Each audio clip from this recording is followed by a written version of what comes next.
Les écrans sont-ils bénéfiques aux jeunes enfants? Évidemment, on ne peut pas ignorer la présence de tous ces écrans au quotidien dans la vie de l'enfant, qui est forcément exposé à des tablettes, à des téléphones, à des écrans d'ordinateur. En revanche, avant 3 ans, l'enfant n'est pas prêt, n'est pas mûr pour réceptionner ces images sous ce format-là. Après 3 ans, sans être dogmatique, c'est important de s'intéresser autant à la qualité qu'à la quantité.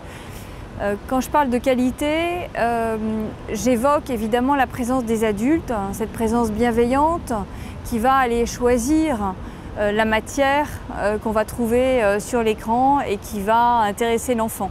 Ça peut être un jeu, ça peut être une histoire.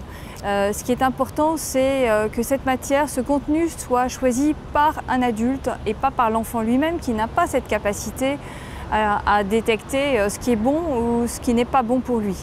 Donc la qualité est extrêmement importante. La quantité est également à retenir, c'est-à-dire que évidemment l'exposition aux écrans pour un enfant de 3 ans ne va pas être le même que pour un ado qui révise son bac.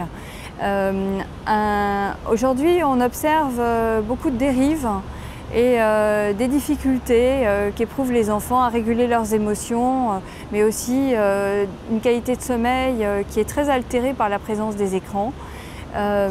Donc la qualité et la quantité sont à considérer vraiment au quotidien pour que l'écran reste une source d'apprentissage et soit une façon de passer des informations de façon ludique et de varier les supports également pour apprendre à lire, à compter et à découvrir le monde qui nous entoure, mais de façon à ce que l'enfant soit toujours l'acteur de son apprentissage et ne pas tomber dans le tout virtuel.